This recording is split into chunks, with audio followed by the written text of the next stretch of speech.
first I want to say thank you to Jennifer and everyone at the gallery for this conversation and this beautiful show. I mean, I think, let's give it up for this show.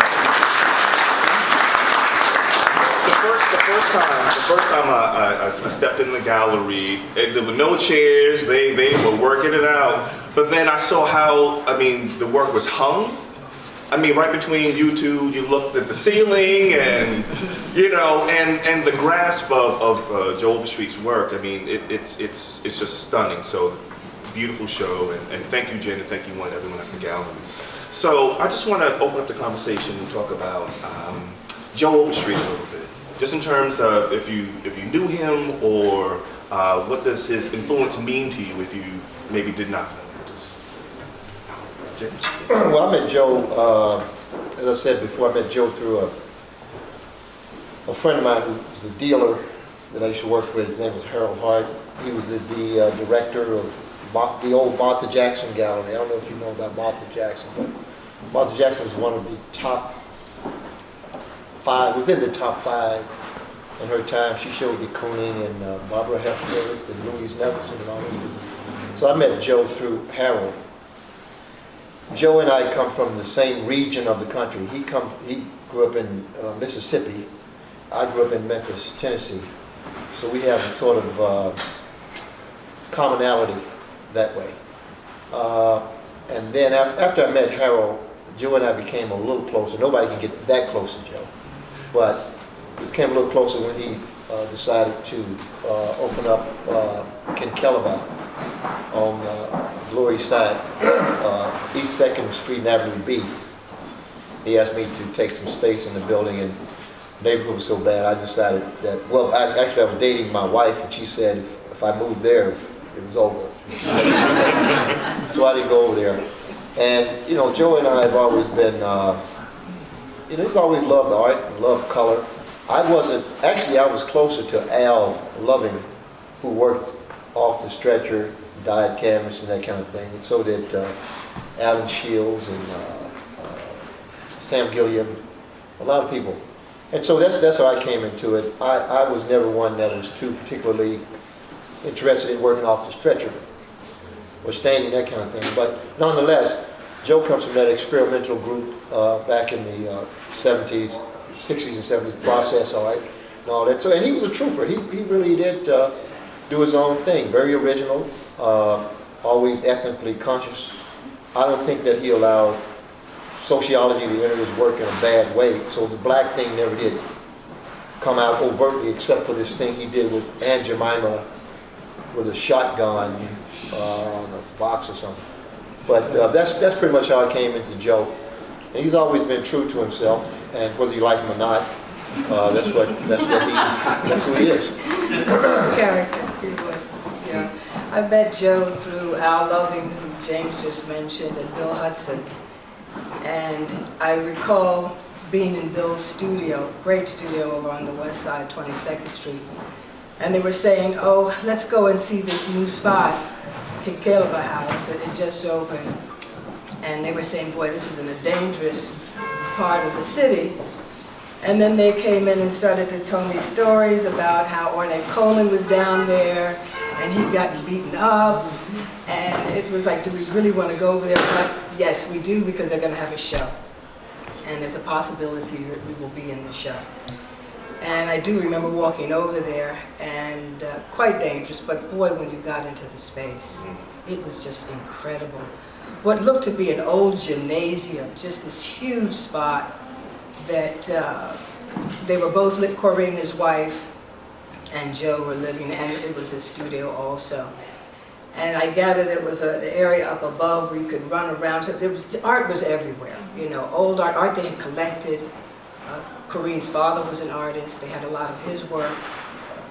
And I got excited because this is 1980.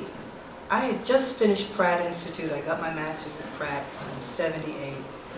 And to show with these people who were my mentors, you know, people I looked up to, like Joe, was really quite exciting. So that show took place in 1980. In fact, it was called a summer show. And then I showed again there in 1987, and that show was called Current Thinking. And I recall Ben Jones was in the show. We were talking about Ben Jones earlier. He's sort of my liaison for the show that I'm going to be in Cuba. He goes over there quite often. Ben Jones was in the show. Nadine DeLawrence Main, another African-American female abstract artist. And so it was a great mix of folks, young and old, for that show also, for Current Thinking.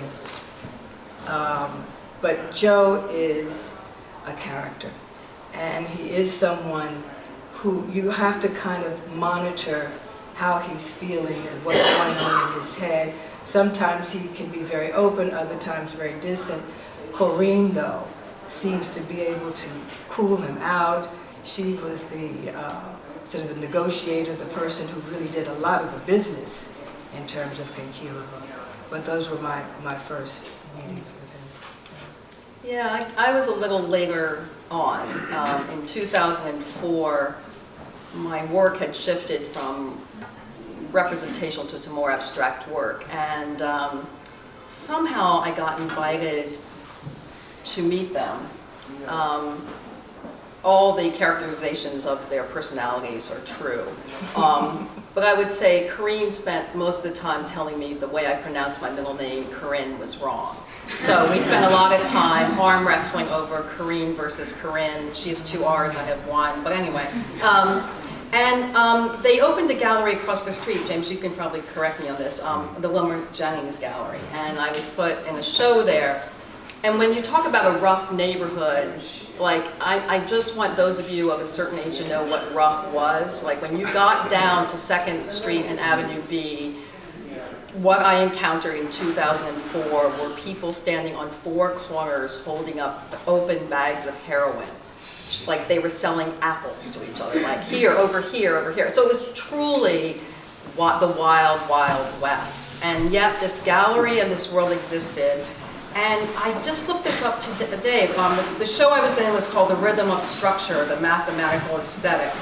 And James was in it, along with people like Al Loving, Charles Gaines, Howard Dean Pindell. Like, it was really like the all-star show. So these were kind of the events that this couple was able to put together in this space that they created. Not only, as we were talking about earlier, for exhibitions of, primarily African American artists, but also to educate children in the neighborhood in this space of where they lived, which was jam-packed and like just wild and crazy. Like this is like living art fully is the way Joe and Corinne were and have lived their lives. And I just want to. But I want to say something, since you mentioned how they developed that neighborhood and made it accessible to kids. I remember this Rick Lowe, who runs Project Row Houses in Texas. He got a MacArthur grant for doing that kind of work. There was a group of them that started it, Jesse Lott, Rick Lowe. I've been to Houston several times, and I know Rick, he's a friend of mine. But Joe and Corinne were the first people to do that. And also that this Mark Bradford is doing it out in California, and this other guy, Theaster Gates, is now doing it in Chicago. But this is a page straight out of Joe's and Corinne's book. And Joe and Corinne took the page out of Bob Blackburn's book. Bob Blackburn started the printmaking workshop, and I remember when I met Bob, I was kind of afraid of Bob. So Bob said, come up and do some prints, come up and do some prints. I want you up here. So I didn't go up there until Bob left and went to Africa. So when I came back, Bob said, and I pulled 3 editions. Bob said, why did you come up here when I wasn't here? I told you I want you to come up here and I'll give you the space. And so Bob did that. When Bob died, I think he had given more than 3,000 artists free space in the printmaking workshop. And they had a collection of something like 60,000 prints from artists around the world, the whole world. So Joe and Corinne sort of took a page out of Bob's book, and then everybody else sort of took this thing that Joe and Corinne did in that neighborhood. And I think that they haven't been rewarded for it in the same way that Project Row Houses and Theaster Gates and Mark Bradford and all that kind of thing. Yeah. What were you about to say? Also, too, back in 1965, Amama Baraka started a program in Harlem that was called the Black Arts Repertory Theater and School, BARTS, and Joe Overstreet taught there. He was actually the director of the visual arts program there. So I'm sure he was looking at that sort of paradigm also to build on for Conculaba House. And I thought to have the children to come in for free really allowed the community to know that this was a safe place. And this is a place not to be bothered with. This is where the children are able to come. I think they gave them lunch. Corinne made sure that they ate. And so it was a wonderful way to let the community know that we're here for you. Yeah, it's interesting. Artists making institutions that serve the community. You know, it really speaks of, when we get into this idea of abstraction, the way abstraction comes from spaces, safe spaces in which artists saw themselves as an extension of the communities, and then made spaces for that community, but for their artistic community as well, right? So there's a giving there, right? So inside of these spaces, then you have the creation of languages, right? This language of abstraction, which is often seen as not being community-based because it's not necessarily quote-unquote representational, but it is speaking to experience, right? And so, you know, how did you feel being, how did you guys feel being inside of this sort of discourse of what people call hard abstraction, and alongside of the representational work, right, of the figure that got a lot of attention, but here you are as an extension of particular histories, and I can even go back to Hal Woodruff, you know, with his, you know, Cézanne influence, but here you are making, in conversation with people like Nolan, people like, right, in conversation, but you're bringing your own experience into what, you know, whatever Greenberg said, you're bringing your own experiencing into, you know, this sort of discourse, but you guys know each other, right? You guys know each other and you're in these groups, these small groups. So. Well, I can say for me, I mean, I like a lot of representational work. I like good skills, you know, drawing skills, formula skills, organization of space and that kind of thing. But for me, I just didn't see where figuration had anything to offer me in terms of what I wanted to do. In other words, I didn't see where I could take it from where it had already been. So I would always put myself up against people like Botticelli or I don't know, Caravaggio. And I saw Botticelli. Milton Esro, who should own White News, asked me, he said, what is your favorite painting? What is the painting that has affected you the most in your life? I said, Botticelli's Annunciation. When I saw it, I think it was in Florence. It's the most fascinating painting I'd ever seen. I didn't really like Picasso that much until I saw it at the Picasso Museum. And so for me, abstraction represents self-determination and free will. And coming from the kind of background that I come from, a segregated background in the Deep South. After all, where I grew up is where Dr. King was killed. And so it was a really hard place to grow up. And so the other forms just didn't offer me the kind of freedom that I wanted. But I did have to learn the same principles. The same principles apply to painting, all forms of painting. I mean, abstraction is not something that you gloss over. There is a subliminal language associated with how you arrange colors, shapes, and forms, and how you interpret things analytically and also theoretically.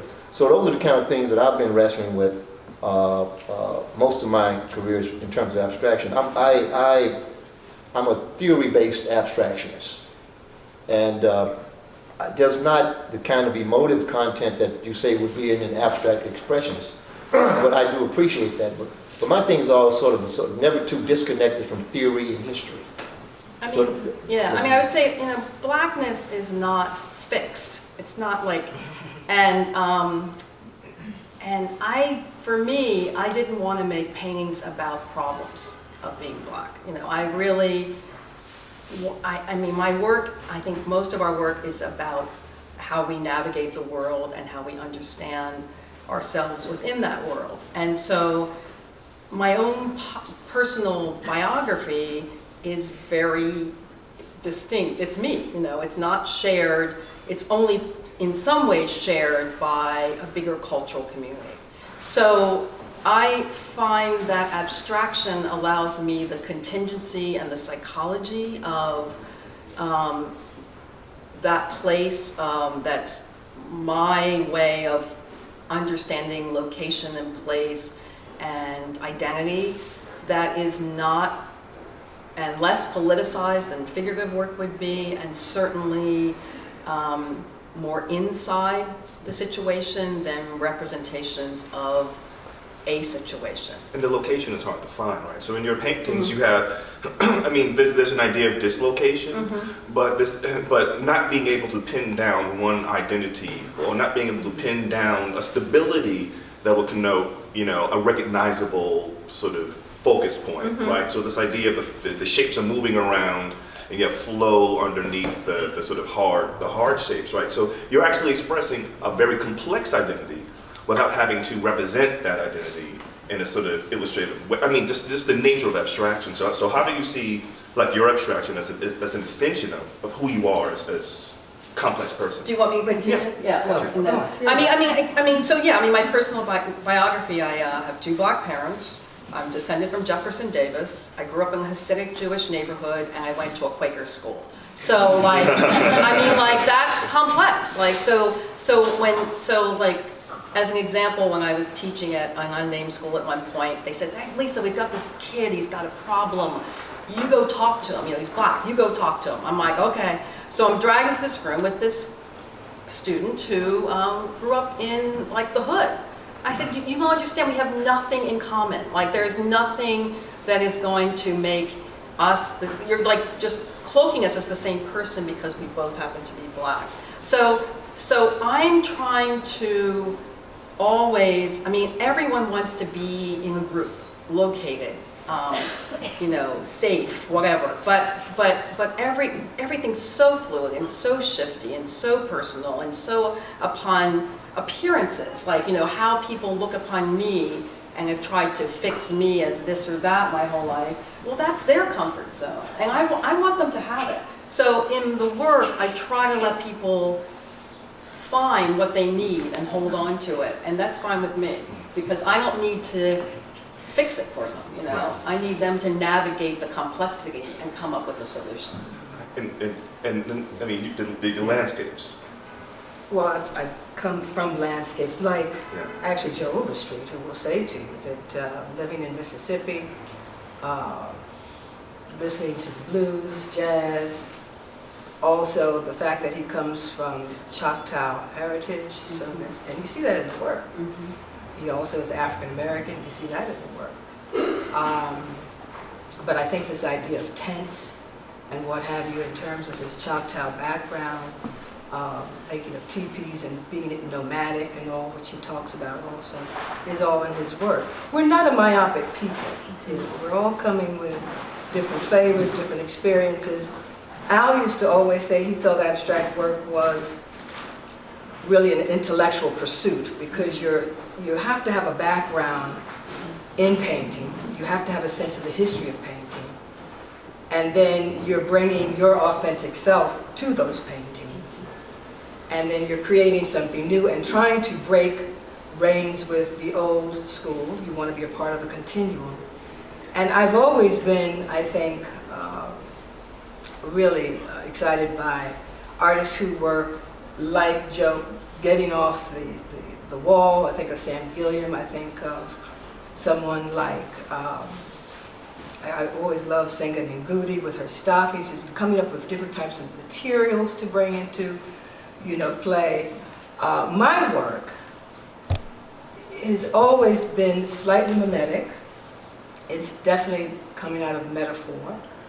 My recent body of work is called Cantilevered, and I'm really using it as a metaphor for living in the 21st century as we try to balance social media, this president, just every day there's something new that's going on, the feeling that you need to keep up, you need to be in the know. I see my students coming in, they're having different issues. At Pratt, I've never had so many students with different issues. I'm sure a lot of it just has to do with living today, the civility, the lack of civility that we're seeing. So again, Cantilevered for me, the series that I'm working on now, and there are about 40 in the series so far, is about us trying to balance this out. And so you see some architectural components. It is an architectural term.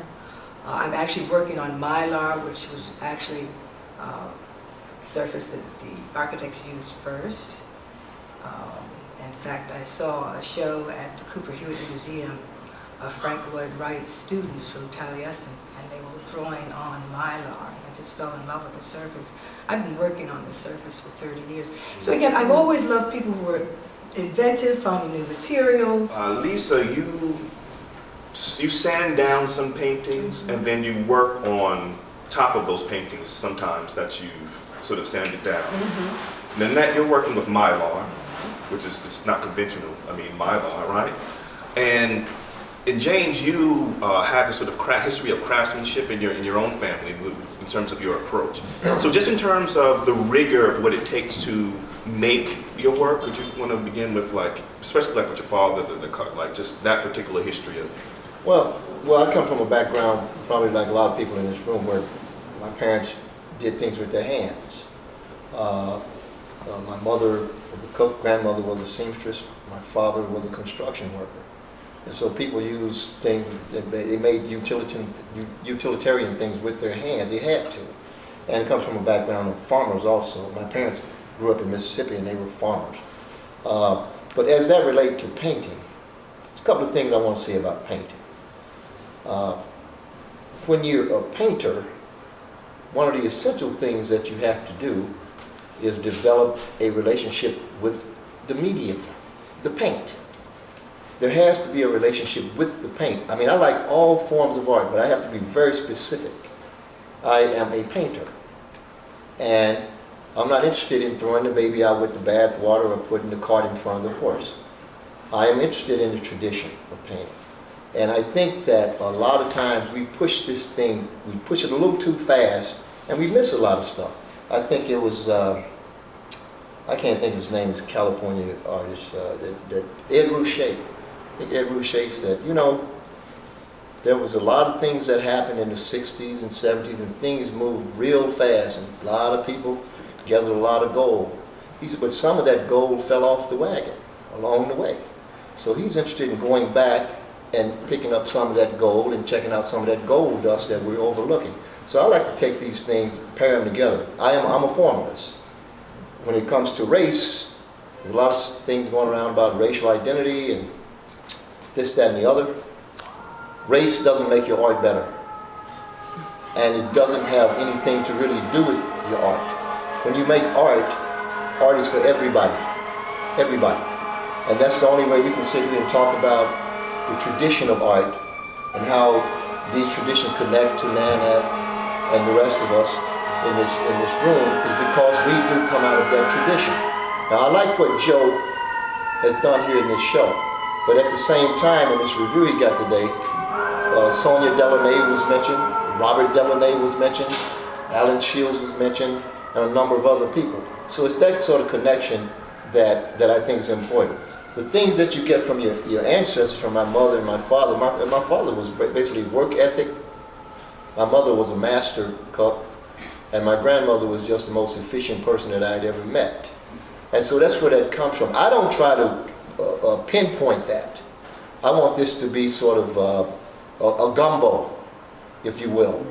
And somebody asked me the other day, said, your new work, I didn't know you were going in that direction. Well, I'm not going in that direction. I said, this is something that's in my toolbox. And so I decided to do this. I tried to expand on this thing. I've only had a few ideas in my life when it comes to art and painting. And I keep revisiting those ideas. I might have 4 if I'm lucky. But that's what I'm doing. I'm revisiting these ideas. I go where the painting takes me. I don't have any preconceived notions about where I'm going to be next year, next month. I go where the painting takes me. You know what's interesting? So for the catalog, one way of approaching Joe's work was, well, for me, was sort of setting the context. So I began with this idea of what is a tradition of African American art, right? So if you begin in segregation, if you begin in a situation in which African Americans could not go to art schools, if you begin with a situation where we were banned from the libraries, we were banned from public parks, we were banned from these places in which you get the education to learn the genealogy and the canon of art that would have. So if we were banned from those particular places, and then you have criticism which forms from within that narrow mindset of what is a canon. It's kind of like my theory on Babe Ruth. You may not want to repeat, but how is Babe Ruth the best baseball player ever when much of the population can't play Major League Baseball? Right? So if we exclude the black players, how then is Babe Ruth the best of all time when you don't know really? Right? And so when we talk about segregation and the way in which it shaped American art, that's one thing, but then what you're talking about is a work ethic that comes from surviving segregation as well, right? The everyday work ethic of my parents got up and they made things, and they became great at things. That's true. And at the same time, I appreciate somebody like Kenneth Nolan, who's as waspy as they get, or Mondrian, or Kandinsky. But like I said about Picasso, I was very confused about Picasso for a long time until I went to the Picasso Museum. He is as good as they said he was. And so that it was confirmed. But I went to the museum. And so what I'm saying is that I'm the kind of guy, I'm not going to be pigeonholed. I'm not going to be put in a box. If the art is there, art is public property as far as I'm concerned. You put it out there, I'm going to see it. There's something you did that I can use, I'm going to take it. And that's just the way it works. But I don't, if you make some good art, I want to see it. I don't give a damn who you are. But I would not want to put Joe's work in the modernist canon for this reason. Because the kind of rebellious stance that those black artists took in the 70s to start to make abstract art was a way to talk about this kind of flux and contingency and less politicized work. And so the rigor I see in this room when I'm looking at Joe's work is that each of these pieces is meant to not be on firm ground, to deal with light, that kind of ephemeral, always movable aspect, not to kind of be formal on one hand, but also reference shields and tents and structures. And so that kind of, not just talking to itself, not just talking to color and, not that that's a just, but color and shape and form, but to find something that is unfixed, that is a way of talking about several things at the same time, bringing in multiple voices at the same time. And so that's the rigor I see in Joe. Even the frame over here, the torque of it, that is taking the rectangle out of the firmness of the rectangle of the wall and the rectangle of the room. So that kind of instability, not again on terra firma, is the same, is a rigorous way of dealing with form, color, and structure. Yeah. And that's the kind of, that is something that I try to do in my own work. I do it with more noise. He does it with more, like elegance, I think, Joe, but I certainly think that is a way that abstraction can move to different places that I feel representation can't. What's interesting? Nanette, this is for you. Yes. What are people's expectation of your content? Oh, I don't care. There you go. Expectation of my content. I actually don't care. I'm going to give them what I want to give them. And this idea, I think one of the questions you had posed earlier when we were in the back room was, how do you want people to read your work? Or is there background information that they need to know. Right. And no, not at all. I'm hoping that everyone comes in with their own experiences. And I know also, I guess, with the titles that I give my work, many times I think you can see what I'm after in terms of structure. But no, I want everyone to come in and visit it in an open mind. And hopefully through the form, the color, texture is very important in my work, the fluidity of line and what have you, that they'll be excited by what they're seeing. Yeah, I certainly don't, and again, I think titles do kind of help to ground a person possibly to a degree. I know that certainly with Joe's titles, when he's talking about mandala and you know, and again, this idea of floating, this floating world, which I also see something very Asian about his work in terms of that floating world and that floating aspect, and sculptural also. As much as I know he wants to call these paintings, we can walk around them. They're sculptural elements here. So no, I don't want anyone. I don't need to have someone read my bio in order to understand what I'm doing. And that's it. I want to go back to something she said about him not fitting in the modernist canon. I think he does. No, I didn't say didn't fit in. I said I would hate to have it only talked about through that lens. Right, well, you're right about that. But the other thing is the fact, the way we talk about black artists and all that, there is no way to know that Joe Overstreet is black No. by looking at this work. Well, none of our And work. so I think the success of the work is based on that kind of thing, because there has to be a universality in the experience. And Joe was from the same generation as Alan Shields and a lot of the West Coast painters and the process artists. They were all working simultaneously and they were exchanging ideas. I remember Al Loving told me, said when he first came to New York from Detroit, from Michigan, and he was a big star, he had a show at the Whitney and everything. He met Richard Van Buren, who was showing at Bykert Gallery, which was red hot, white hot gallery. And he said Richard invited him to his studio. And Al walked in and said, okay, where's your art? And Richard said, you're standing on it. Richard was working on the floor, and Al had never worked on the floor. And he had paintings and stuff from all over the floor. And Al walked in, he walked right over the man's art. And at that point, Al said he had a revelation. That helped him change his art. Kenneth Nolan, all these people had assistants and those kind of things. And so a lot of that stuff spilled over. I mean, it's undeniable. But I do think you can't explain Joe's art through that lens, like you're saying. But at the same time, you can't identify it as black art either, based on content. And then we have the critics, right? So, you know, having gone through grad school,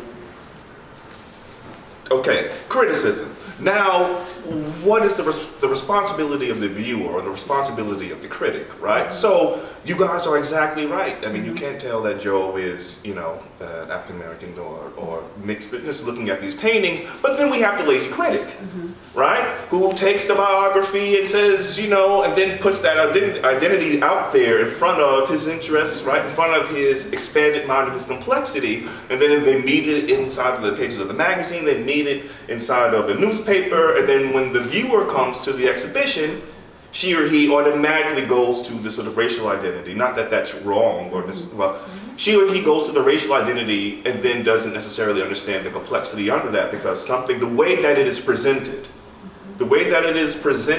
as tends to sort of overshadow, let's say, the complexity. So having to work backward, right, from the complexity of the artist up in terms of that. I mean, that's where you guys are coming from, and that's correct. But in terms of criticism, it doesn't necessarily, or I don't see it necessarily working that way, as in seeing the humanity of the black artist before the idea of his or her racial identity, right? So how have you been received in terms of the critics, in terms of your work? I mean, do you see your complexity, your humanity being out there first, or the idea of a racial identity being put out there to meet you? I have to say, I had a review. I had a show just recently at Scoto Gallery, and the reviewer was saying, this is an African-American artist who clearly has gone through tough times living in the ghetto. Her cantilevered works are talking about the tensions and the energy of hard times. And he knew nothing about my work, but just said, okay, she's African-American, so that's what this work is about, is the tensions of living in this country. You know, Black Lives Matter came up in the piece and all this other stuff. And yeah, so, you know, everyone's going to come at it their own way. They're going to bring their own baggage to it. Clearly this guy did. But, you know, as an artist, all I can do is put the work out there. You know, that's my job. The critic can come, the reviewer can come, the professor can come, all of that. And they will all have their energy behind it in some way. There's nothing I can do, but I'm going to put the work out. Go ahead. I mean, of course the humanity first. I do think it's the problem of critics, and I think critics can be very sloppy and lazy, sorry to say. And I mean, for years I was identified, you know, my name, comma, biracial, not true, comma, you know, painter. And so it was like, obviously one writer had picked it up from the next writer, had picked it up from the next writer, but I mean, biography of any artist is really interesting always, but for somehow when you're a female or underrepresented group, that has to be about that, the work at the forefront. And I would say this is true for you know, like contemporary Chinese painters. You know, it's like there's you know, the abstraction is calligraphic all of a sudden. You know, so it's just there's a laziness to it. I think you have to look at the work and ultimately understand from looking at the work that everyone's biography and their issues are in the work, and unearth it that way, but not, you know, put the back of the bus at the front, you know, and do it that way, because then you are getting into cliches and politics and stances that might be more, hard-handed or I've lost all words, heavy-handed than the artist wants them to be. But of course, you know, my experience as an African-American woman, just like Nanette's, I'm sure, is an African-American woman, just like James's is an African-American man, is in the work somehow. It's just there, you know. Well, criticism is hard. Nobody likes criticism. And I went to a school where that's what went on all the time. With Clement Greenberg and Hilton Kramer and people like that, and Saul LeWitt was up there often. Syracuse, yeah. And so criticism is hard. But the thing that hurts is the truth.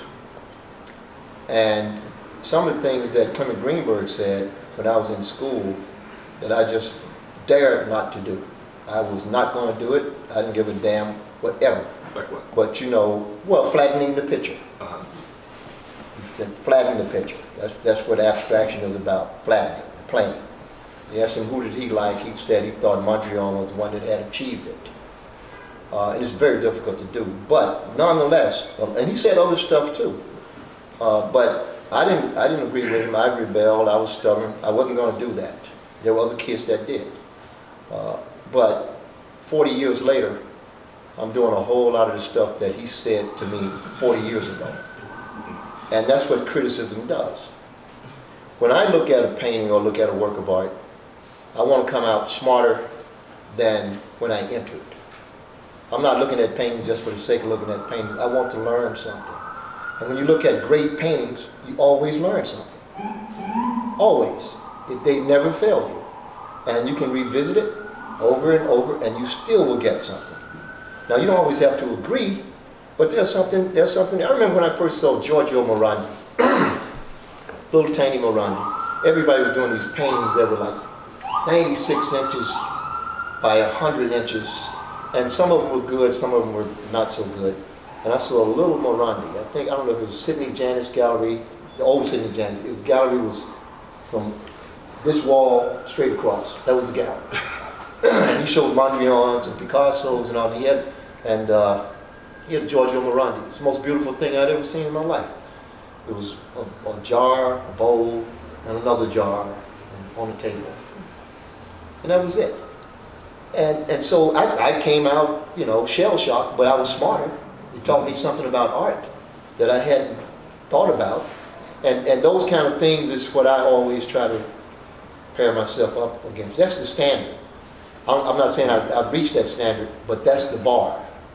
And so when you talk about figuration, that's the same bar. Like I said about Vermeer and those guys, I'm not going near the figure. It's not that I can't draw the figure, can't paint the figure. I'm not going near that because of what they did. You know what that reminds me of? It reminds me of what he's talking about is that you go to shows, that it's the library, right? He's talking about metaphorically the books he's read. He's talking about a diversity of reading that goes into the made thing. So when you hear James and you hear everyone on the panel, Nanette and Lisa, they're talking about going to see these shows because the kids who can't leave the library, that's what we're talking about. Chelsea, I remember in art school, remember at Hunter, the first thing we had to do was go to the library, go to Chelsea and see everything. Read metaphor, read everything. Right, and bring it back into the studio. So he's talking about working out, right? And Lisa, what you said about the critic and the viewer and the reader, it reminds me of something Zadie Smith said. She said that the reader has to have as much rigor as the writer, right? That the reader has to have as much rigor in terms of understanding what is written and getting into what is written, right? You have to be just as interested in the looking and the reading as the writer is in the making, right? And so, what are you looking at? I mean, who was?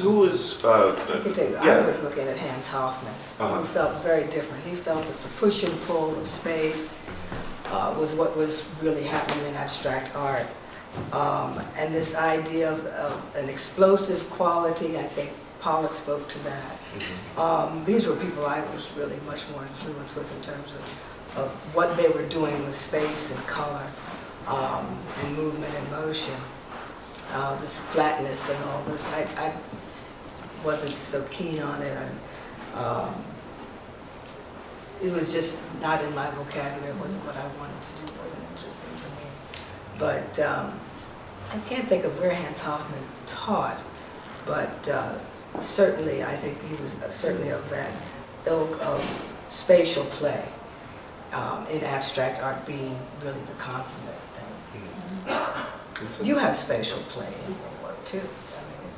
I mean, you can't take illusion completely out, but I try to flatten it out as much as I possibly can. I don't want an illusion of anything.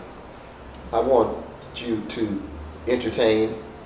Objecthood is important to me when it comes to painting. And as I said earlier about the relationship with the medium, I want you to understand what that relationship is through the medium, through what I do with the medium. But your values of color also help to give that sense. Well, color is important, but it's the arrangement of it. I'm saying that I think because you have elements, almost that Joseph Albert's approach there of what happens with color as one color is placed next to another one Right. that has much more Well, hue and that's chroma. interesting what you said about Albers, because yeah. I studied Albers' color theory, I bet and you what did. I've done most of my life is unlearn it. And so that's how I've arrived at my color, is by unlearning that. You ever been between two people who argue over their favorite writer? I remember a friend of mine told me once, when I got out of school, you got all these heroes, you admire all these artists, and he told me, he sat me down, he said, look, let me say something to you. He said, you got to stop that, because those are the people you're competing against. And he said, you can't be around here screaming Nolan and this one and that one and so forth. He said, that's who you're competing with. And it takes a long time, and that's the one thing I can say about coming from African-American black background. That's some of the exposure that you don't get coming from that background. Now, if that's the only thing that I can say that's relative to that concept, it would be is that having the visibility and the exposure to that, and the liberalism with the material, not having all the other issues that you have. Because I like Kenneth Nolan. A lot of people don't like Nolan, but I like it. I like what he did with it. I like the way he took common designs, things that he saw right in nature, things that like chevrons. And he got those off military outfits, airplanes, insignias, and that kind of thing. How he took used the design to reinforce the color. Painting is just about color and design, and that got it done. For me, it did. You know. Well, Clearly I was a bad student. I didn't pay attention to any of these people. I don't think I learned anything as an undergrad. When I got to Hunter, it was all color field painting, which I was not so interested in. Just like I haven't wanted to, just like I think identity, I want to keep identity very fluid and unfixed. I want to keep painting categories unfixed. So I never have relied on just the abstractionists. I just feed from what I need at the time.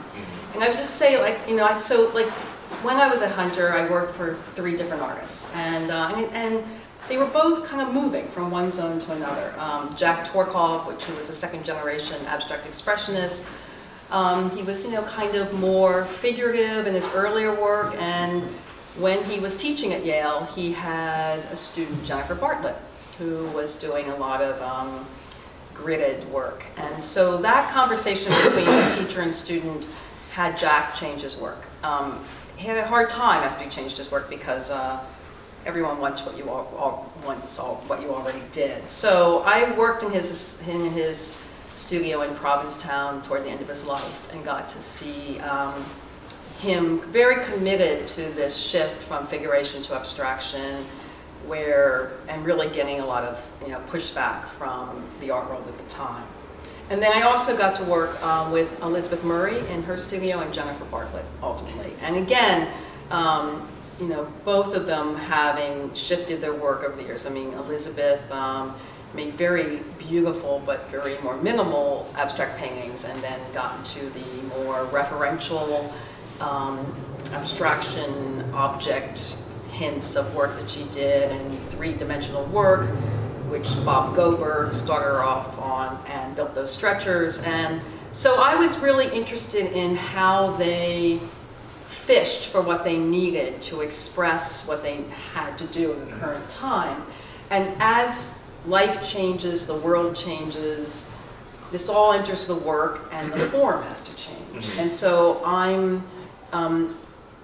try to go into the studio myself and think, okay, it's not 1980 anymore, it's not 2000 anymore. It's and what is it about the shift of culture that has to be revamped in my conversation about culture at large and as it feeds into my own personal culture. And so so I don't have any de facto people I look at constantly, but those 3 people really had a big effect on me. When you say pushback, was it during the 80s? Yeah, what did we do? We went to Studio 54. We did too much. I mean, I don't remember anything. I wish I remembered anything I learned at school, and it doesn't mean anyone shouldn't go to school. But I just, I didn't have people like a Clement Greenberg or a hero or I mean, I told you a story back there. I did study with Rosalind Krauss, who I worshipped, and I thought she was the most beautiful, fierce, smart woman I'd ever met. And I thought I want to be just like her. But that was like a role model thing. I wasn't going to be an art historian. So. But yeah, it's just, it was a time. It was a different time. That was interesting what you said about Torkoff, his transition from figuration to abstraction. It reminds me of Alfred Leslie. Leslie went from abstraction to figuration. And so it just reinforces the whole idea. If you understand the principles of painting, you can make the transition. Sometimes easier. Matter of fact, Twerkup, I think he comes out of Mississippi also. He taught at my undergraduate school for a short stint before he came up to New York. I know the paintings you're talking about, those calligraphic. Yeah. Yeah. Well, and Hale Woodruff also Right. would go back and forth, actually. Right. Romare Bearden also would go back and forth. I felt that Romare's abstractions, where he was really, again, sort of concentrating on line and texture and color, I think the way that they informed his figurative work was amazing. When you think of his early pieces in the 30s, where he was working with watercolor and ink, and sort of flat, sort of cubistic work, very much derivative of, I think, between Picasso and Matisse. But then all of a sudden he begins to look at abstraction, he began to do abstract works. I believe that was in the 40s. And texture and color and layering and density, and again this push and pull I was talking about earlier coming to the work. And then all of a sudden he goes back to the figuration, and you're seeing those textures coming into, and the richness of his work changed. I felt that, he still was dealing with some of those flat forms in terms of his collaging, but just the way he built the surfaces really changed. That's Yeah, and then, again, you're dealing with Hale Woodruff yourself. To sort of back up, give some perspective. One of the things about the history of, let's say, the canon of African American art is that creative rights are tied to civil rights, right? And that whole history of denial, when we actually got access to these institutions, often we had like Elaine Locke, we had philosophers with political agendas, meaning that you who are the talented 10th, you who had the access to go to this school, and I'm thinking of Tanner, right, at Pennsylvania Academy, who his classmates tied him to an easel and put him in the middle of the street. And he still was Thomas Aiken's best student, right? And so when you think about those particular painters who then had access to those institutions, they had this bind, right? So on the one hand, here we are talking about abstraction. Here we are talking about, the study. You're talking to like PhDs, and I've seen everything, in terms of like painting here. But in the history of it, people like Hale Woodruff, people from, let's say, who did the expatriate thing in the 20s and early 30s, they had this bind. They said, well, we are the few who had access. We are the few who could go overseas, right, to study, but then, you had people like Elaine Locke and W.B. Du Bois and... I don't know that people know who Elaine Locke is. Oh, Let me just say, Elaine Locke Right. was our first African American to become a Rhodes Scholar. Brilliant man. When he came back to New York, and that was the beginning of the Harlem Renaissance. And he was very much involved in that. He was involved with the writers and the painters, but he made this clarion call, and he asked for all of the artists to please portray the Black as a civil person, as someone who's a thinking person, who's a family person, who's religious, who's grounded in family. He wanted us to portray ourselves as the best citizens. And so with that call, African American painters also went out and began to do this figurative work of, and William Johnson to Hale Woodruff to Jacob Lawrence. Again, if you think of his series of children at the blackboard, going to school, people going to work. So, and I think we're seeing that even today when you have a Kehinde Wiley who's situating our young Black males in these regal positions. Right. So he's actually continuing that. And I also have to say too, Amiri Baraka, back in the 60s, also called out Larry Neal, these writers, that we need to portray the movement, the civil rights movement. So we also, from the Black community, had this call to do figuration. And so, But let me say this. When I met Baraka, he was talking about exactly what you were talking about. And I said to Baraka, the only thing that's important in art is synthesis. Synthesis reflect the will to create a visual unity out of a multiplicity of elements. You can pick it, you can throw bricks, you can throw rocks, you can use tanks, you can use all of that. It still does not add up to art. And he said, Now, he just sat there silently when I said that. But the thing I want to say about this academic thing that you were talking about, at the same time everybody's talking about go to the academy and paint these black images and do all these other things. At that same time, we had people that never went to school that made some of the greatest art of the 20th century.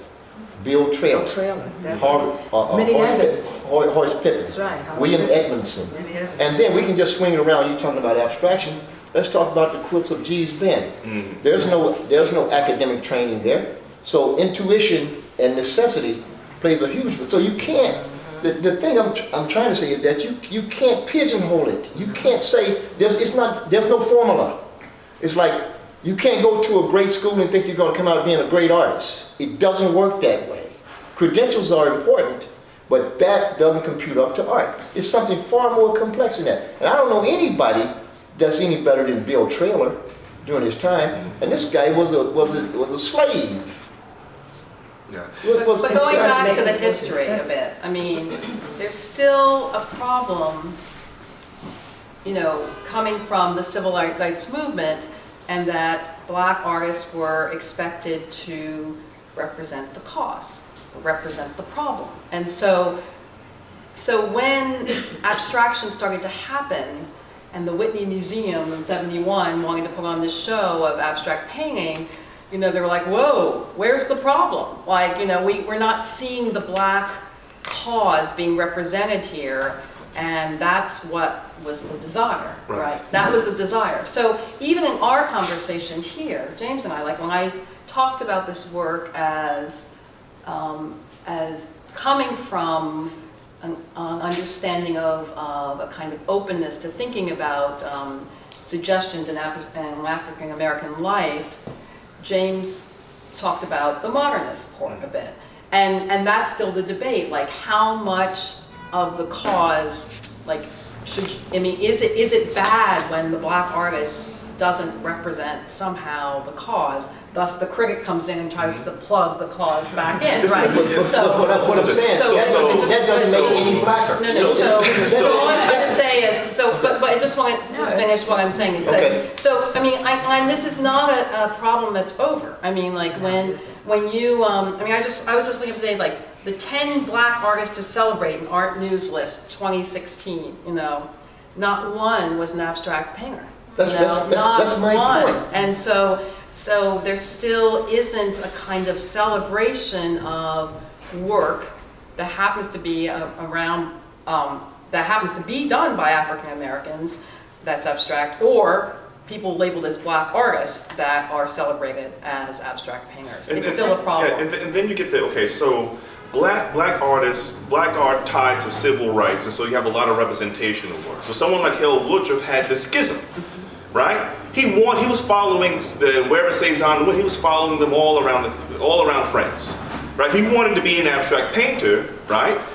But he runs out of money, so he's back in the United States. He's back in the United States, and he goes to Atlanta to teach at the Atlanta University Center and to create that particular department. Here, the year before, he was growing his beard, and he was eating wine, drinking wine and eating bread, you know, living like a bohemian in the south of France because he wanted to be an abstract painter. But then he gets pulled back into the United States. There's no space for that for him, right? There are no galleries, no critics, right? Where is his support? Because he doesn't have a network, and so he becomes a new Negro. He becomes this idea of, right, a founder, this idea of this sort of stalwart black man who can, you know, teach and whatever, but that's not in his heart. And I can go on. He's sending letters like I'm trapped. I don't want to, right? And so then we have the success of that program, right? Because then you have, let's say, the 1960s. Then you have more black artists like James going into these institutions and meeting people like Claremont Greenberg, right? So that assimilationist project actually did work in a kind of way. But then how do you see them now? Well, and to complicate that issue, Al Loving is the first African American to have a solo show at the Whitney, 1969, and it's his cue pieces. Go figure. And who was the next person after that? Alma Thomas, the Whitney, 1972, an abstractionist. Then after that, you have Jacob Lawrence in '74 with a retrospect. So it's really crazy. But in the meantime, I'm sorry, in the last 30 years, the white art world has really not been very open to the abstract artists, the African American abstract artists. What we had, I can tell you, what we had in the 80s, 90s, and 2000 is, in the 80s we had, believe it or not, a woman by the name of Peg Austin, who lives up on West End Avenue. She was showing all African American artists who worked in an abstract vein. I'm talking William T. Williams, Stanley Whitney, Al Loving, myself. You had Diane Brewer, also working out of her apartment, selling all abstract art. Then you had George Nnamdi opening his gallery in 1981 in Detroit, showing only African American artists from New York who did abstract work in Detroit. And he was selling the work off the walls. Okay. So then you had that. So it was, it's a sort of a seesaw. But to have these African American institutions, I'm going to call them institutions, because Peg Austin's still going on. And so is George Nnamdi. Having them supporting us in this way, and having the black community, and let me tell you what George Nnamdi would do. He would actually have you come and speak, because it was very clear to him that everyone knew Jacob Lawrence and Romare Bearden, Elizabeth Catlett, Charles White, but they did not know Jack Whitten. They did not know Al Loving. So he would have us come to speak to the community, speak about the work that was on the walls, you know, talk about our experiences, how we became abstract artists. And so it was a part of an education that he saw that was needed also. Yeah, and sometimes in grad school, sometimes what you have are instances in which my colleagues who would go on to write for the major magazines, my colleagues who will go on to work for some of the major museums, you know, I'm the representation of a whole history that they don't know. Now, whether they're curious about it, I don't know, but America at this particular moment is kind of in trouble because of this idea of diversities being challenged, right? And we have this whole history of brilliance, this whole history of black abstract artists who are speaking in the languages and are mastering, not just speaking, but are mastering the languages, right? By which you would call this the best of American art, right? And how then do we get them alongside of the people that they're looking at, alongside of the people who they were in conversation with? To say that James was in conversation with Kenneth Nolan or that knew Clement Greenberg, and it's a whole other tree of Greenberg. Or Norman Lewis. Let me say this.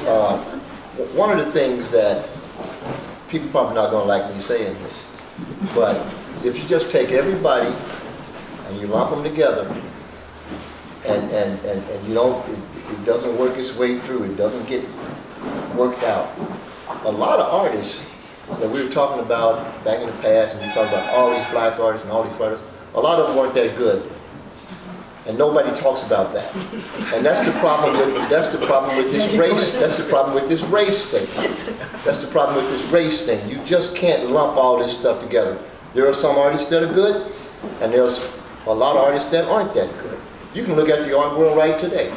It's top heavy with junk, top heavy. And there's few things I dislike more than bad art. And it's there. But like we talked about criticism, that's one of the things that criticism does. It helps us understand what is and what isn't. And it's judgmental. And people don't like that. But you have to admit, on some level, a lot of those artists just weren't ready. You don't really, you're not mature until you mature. And you can have talent. You can have enormous talent. But at some point, it has to be an evolution of the talent. There has to be some sort of growth. You have to find your own voice. And a lot of times, a lot of artists fail to do that. So I think that the black artists, I mean, there was a necessity, and everybody's being overlooked and all of that, but it's still at the same time, you had some that were really good, and you had some that weren't so good. And there should have been some separation. If I had been Hale Woodruff and I was around Cézanne, I would have followed Cézanne too. He was following the right guy. Painting the painting, not person. Right. But, okay, what was the first good painting you made? The first success, the first you said, Second grade.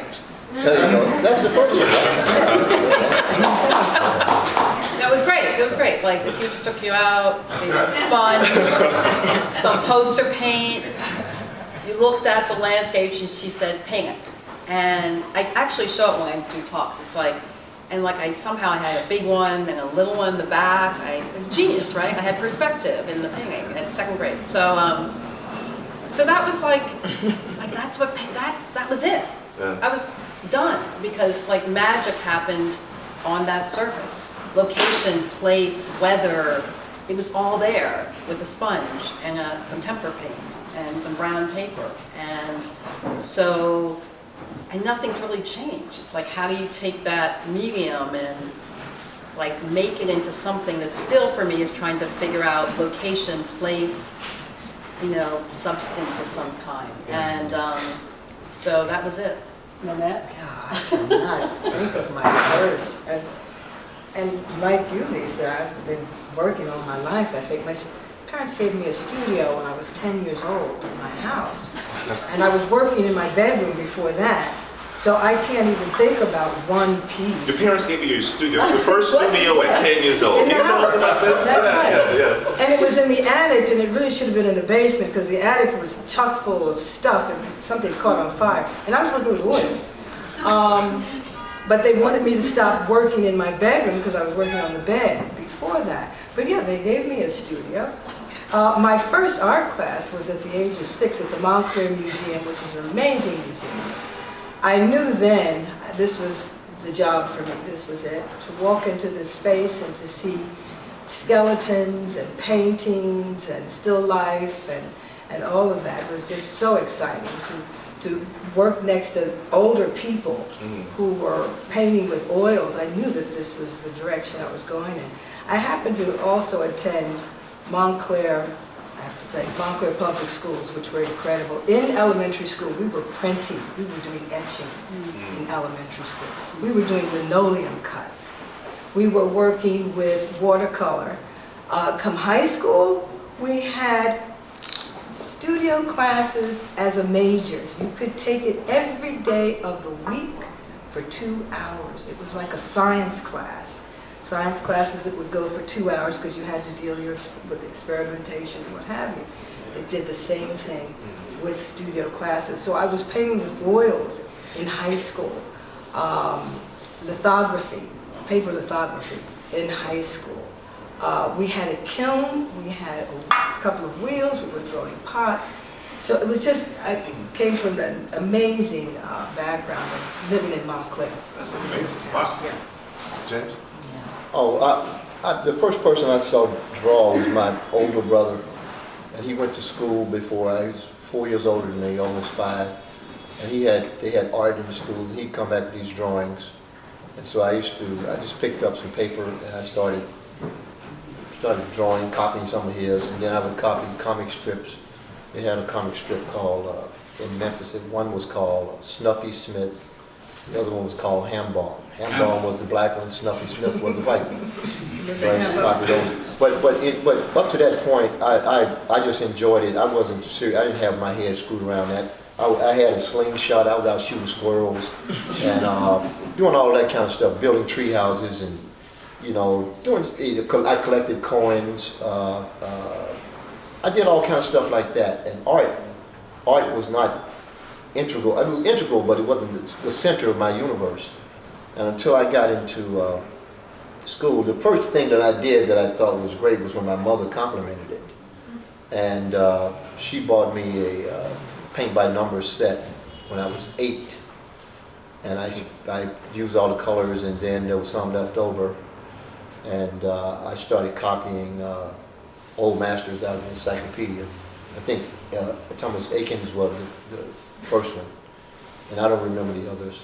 But after that, I could draw, and when I got to, I stayed in art classes, and when I got to the 10th grade, I was excelling in it. And so I had to figure out what I was going to do. I said, I'm going to be graduating in a couple of years. What am I going to do? That's a good question. And so, How was it practical? what are you going to do with it, right? Isn't that the Well, question? yeah, well, what am I going to do with my life? Not just necessarily art. True. And so when I did go to art school, when I got accepted, they sort of drove us to try to guide us into advertising. And I went. I went in and I learned a lot about design, a whole lot about design. But it was not for me, and so I moved into painting, majored in painting. And that's where I ended up. I just stayed with painting. And shortly after that, I was in a show at the Arkansas Art Center, a big regional show. And I won the painting prize. And up to that point, I had never gotten an A in the art school. Yeah, I'd never gotten an A. And after I won the painting prize at the Arkansas Art Center, and this guy, James Searles, you may know James Searles, the sculptor. He won the sculpture prize. I was every bit of 18 years old, 19 years old. Then I got straight A's in the art school, so that tells you all about art schools. And so, and shortly after that, I was at Syracuse University offered me a fellowship, and I went there. But my thing was not just, I wasn't immersed in art that way. You know, it was like I was just doing so much other stuff. You know, and I loved art, but I didn't have access to the museums. First time I saw a really important show, we had these museums that had these third-rate collections. It was called the Crest Collection. If you went anywhere in any museum in the South, there'd be the Crest Collection. And they bought all this third-rate art from Italy and other places. And that's all we could see. I went to Chicago and saw a big show at the Art Institute Chicago, contemporary art, and that gave me a vision on where I want to go. You know what's interesting? Each of you said that you had affirmation from your parents, right? That your parents made a space for you, you had affirmation, and they gave you some kind of acknowledgement and encouragement. No, No? I didn't say that. You didn't say that? Oh. That you liked your painting. That's right. You were the one who liked your painting. Let me correct myself. But each of you is a teacher, right? So as teachers, how do you see your practice as a teacher also being a sort of practitioner, as a painter, as artists teaching younger artists, as more experienced artists teaching sometimes some talented students, you would say? How do you approach the craft of teaching? The craft of teaching. I have to say, I teach juniors at Pratt Institute of Art, and they've gone through the foundation, and they've gone through the first year, really, out of foundation, and then their junior year. The craft is not what I'm teaching. I'm teaching, we're looking at the world of ideas. We're taking that craft, we're taking those techniques that they've learned, and then trying to find out what avenues they want to take in terms of what they want to say with their work. What do they want to do thematically with their work? What are the best ways for them to speak to a viewer in terms of these themes? Is it best, because I'm teaching drawing and mixed media, is it best to work with a collage? Is it best to paint? Is it best to combine paint with drawing? And those materials, because there's so many different types of drawing materials now, from magic marker to oil stick, which is very much like a crayon but dries hard. What are the materials that are going to be best to convey the information they're trying to do? So that's where I am, again, teaching juniors in a college situation, in preparation for their senior thesis show.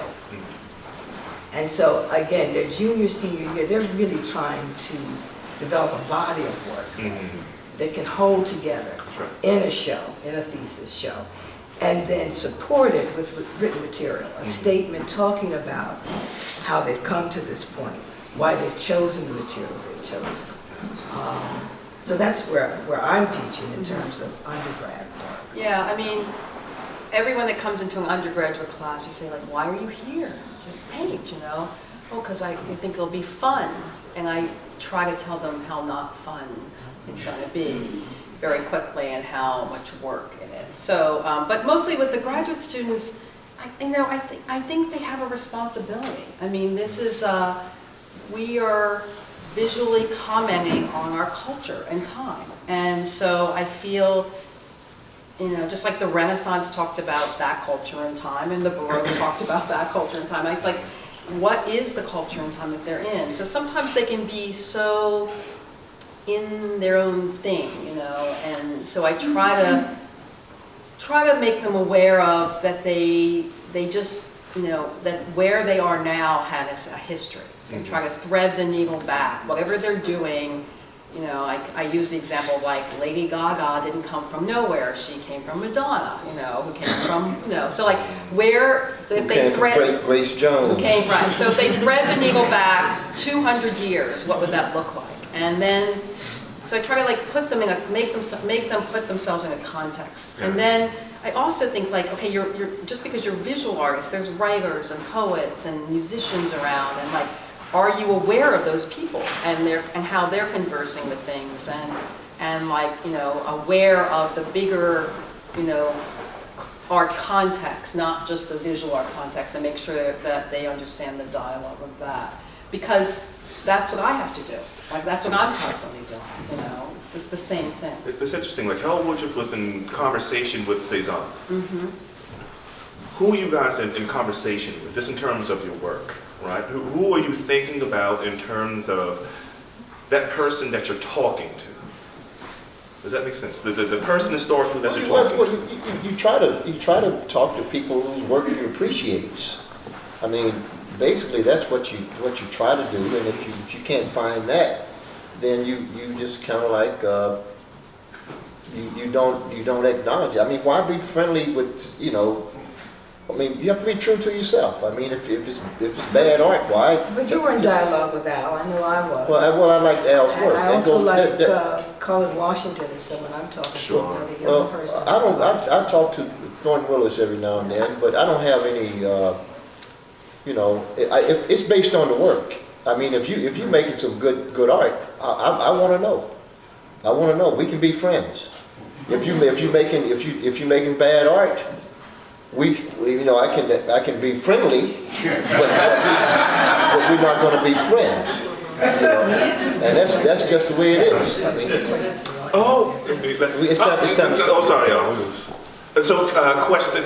Thank you, Nanette, Lisa, James. Yes, thank you very much.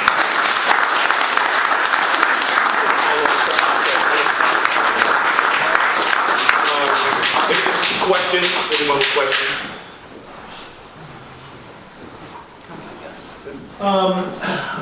I could be wrong, but I seem to remember 5 or 6 years ago there was a big show at PS1. I think it was African American artists from Los Angeles. Now dig this. Yes. Yes, it was. And Yeah. wasn't Joe in that show? And so the question is was he bi-coastal? Was he also involved in like the LA art scene as Joe went well? from Mississippi, I believe, to New York, real quick. Family moved to New York, then to LA. As a teenager, he was in LA. To respond So to long that, way he kind of. let me respond to that. Yes. Joe initially worked in LA during the same time, surprisingly, because you mentioned advertising, but I think a lot of people don't know. Joe, along with David Hammond, actually worked in LA for Walt Disney. Which gives you a very interesting perspective on that. So yes, he was included in that show along with Kelly Jones' show, along with Otto Bridger and other artists. But he was also included in 2 of the early abstraction shows, the one that Kelly Jones did on experimentation. But he was also included in the April Kingston TS1 show. So there's Joe's had this very back and forth history with LA, but he really centers himself as a New York artist. How long was he in LA? Do you know? If anything, he was there for maybe in the late 60s, early 70s. But he's pretty much, most of the work you see here are pretty much New York-based works. Thank you. Yeah, it was but never really part of the art. Question? One question. Who are you in conversation with, Lisa? That's the question I wanted to ask. Why? I'm just curious. I mean, again, it changes, So I can't. It's not like when you say who was I? At what point are you talking about? are? Like in terms of like influence? But what year? This year. Or- I don't want to say. All right. It's too fixed for me, yeah. I have a question. I heard a lot of like talk about like good and bad art, and I'm wondering like where that comes from, because sometimes I feel like when people talk about that, like good art or bad art, it sounds a little bit like Justice Potter Stewart in Jacob Ellis versus Ohio, when like I know it when I see it, and I feel like there's this thing that happens in Western culture where like we don't take a moment to realize how like our like this gut instinct on what good and bad art like comes from, like that gut instinct is like cultured, and it's mostly cultured by like a Western white male perspective, and like in the same way when like you're eating and thinking about your gut bacteria, like it's kind of cultured by like a pro-white male biotic. And so I'm wondering, as like a black artist who admires white modernists, like where that sort of comes from, and like how you decide what is good and bad art. I can tell you what you say, black artists that admire white modernists. White modernists admired Africans. And so it's synergistic. And a lot of what you're talking about is done by consensus among artists. The problem we have today is that everything is done by committee. And the time that you're talking about is when one artist would say, this guy can do it. This guy is a good painter. I want you to go check his work out.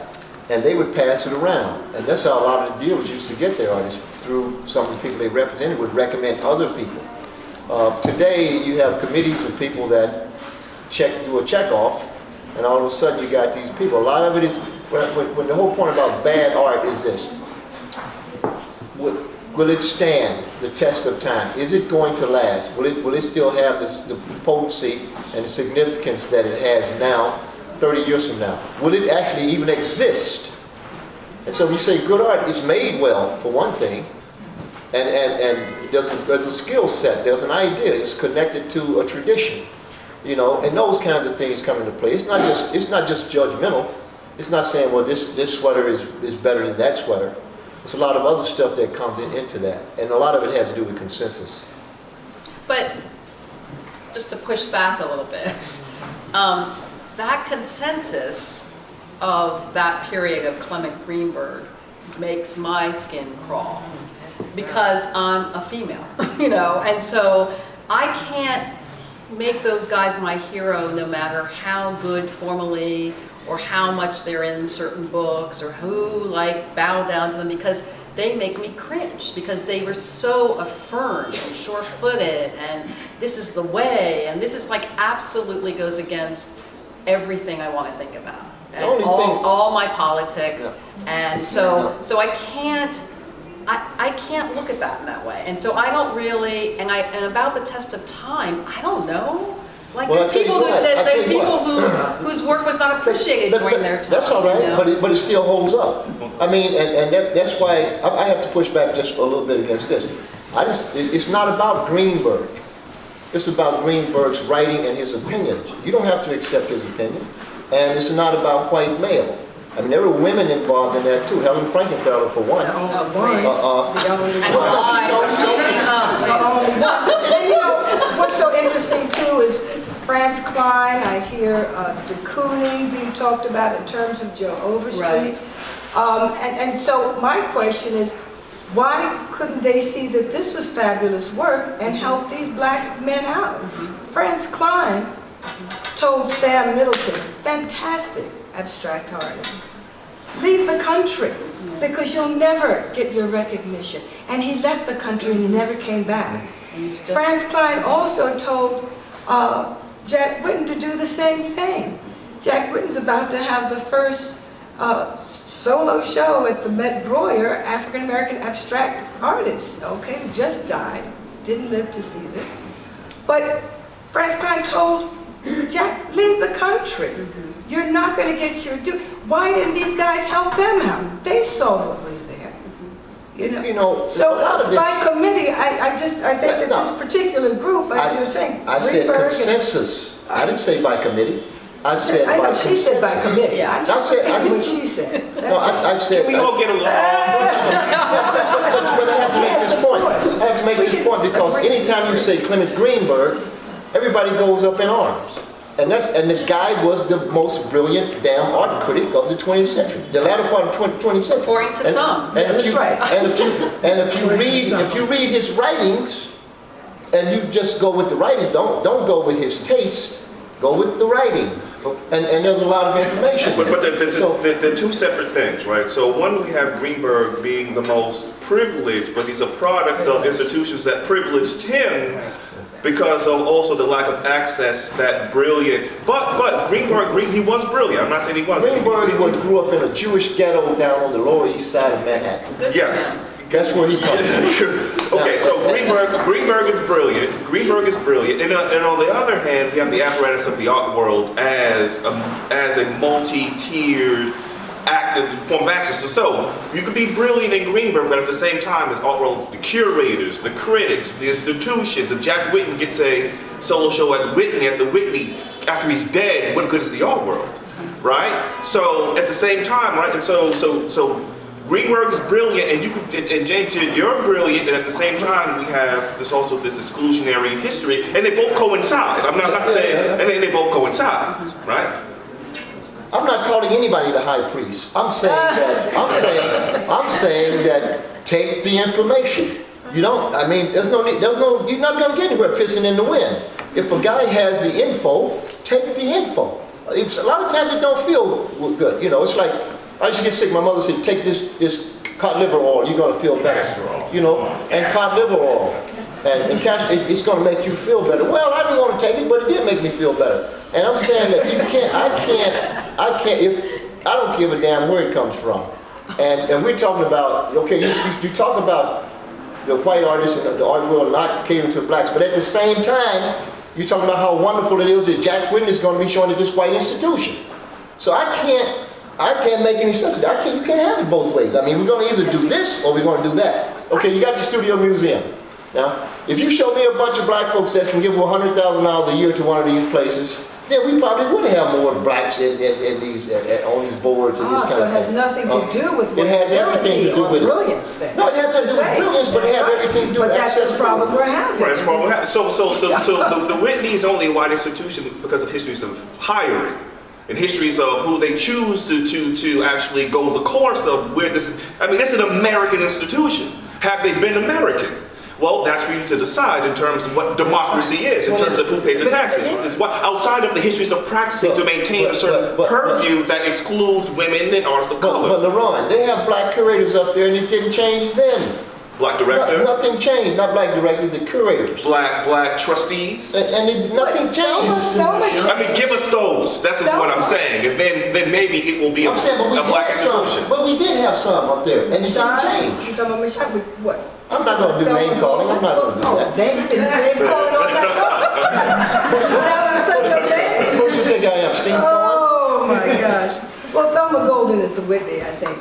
You know, Yeah, I mean the Black Male Show. I mean, Black geez Male Louise. I mean that band of Black Male on Lexington Avenue up there. I mean that was a radical. That was a radical moment. So there are instances in which you do have black themed shows from directors who trust young black and talented curators, who then go on to say that, well, I've got through somehow, and then the Studio Museum becomes, or has always been, but it becomes this idea of a mainstream institution, not just an institution that's just up in Harlem, right? And so on the one hand, you have the critics and the theorists and then the people who influence. I mean, you can love David, right? But then on the other hand, we have the art world as, you know, made up of institutions and critics and who lack exposure, right? Who lack exposure to the diversity of the humanity of the black experience, who know that a studio visit with someone who's influenced by Kenneth Nolan, you may be seeing something in terms of craft very close to Kenneth Nolan, but how then do they position that artist? Can they challenge themselves to put that artist next to Kenneth Nolan to say, this is the dialogue. Well, this is the American dialogue. That's a good point. But Jeff, as one of the people who stepped out from the panelists, and I'm going to oh, you're gonna come back. I just think, you know, it's interesting because yesterday MoMA had a memorial for Keniston and shine. And I think as one of those curators from the I'm old enough to be part of that group, the 1970s, I think one of the things we have to remember, and Jim and Nanette knows very well, that one of the issues was that while we had myself, Lara Sims, and maybe a few other people who, for example, curated the Jacob Lawrence show, I mean, what's her name, that Louise Parks, who did the Jacob Lawrence show, we were brought in to do very specific things. And while there was an assumption, except for maybe Keniston's position, was an assumption of power, that our power was very limited, and especially in terms of bringing in artists of color. And I think you have to be mindful of that those people making decisions about which artists of color would come through. And as we know, Keniston State, I had a conversation with one of the trustees yesterday, how it's so difficult and how it's so problematic to listen to people herald about the breakers of Keniston, knowing very well that he was not going to touch an artist of color. Exactly. And I think it's important to remember that part of the issue was not just the role of what the artists were playing, but the position that the curators themselves, or lack of power, that those curators of color had in those institutions. The question becomes, and I'm going to leave with that as I step out the door, there are now so many institutions that have curators of color. They extend their power from biennials to someone like Oakley, totally directing an institution. Will that change the positionality of artists of color in those institutions? Or will it again only be brought in, or will they only be consulted when there's an exhibition? I think now it will. And I'm thinking also of the Studio Museum, who has sort of unleashed these amazing curators that have gone out to California. Yeah, but think gone about out. it. Studio Museum doesn't belong, at this point, doesn't even have a black curator. There you go, good point. You know, yeah, we have to keep over wine. Yeah. Thank you. We have to continue this over wine. Okay.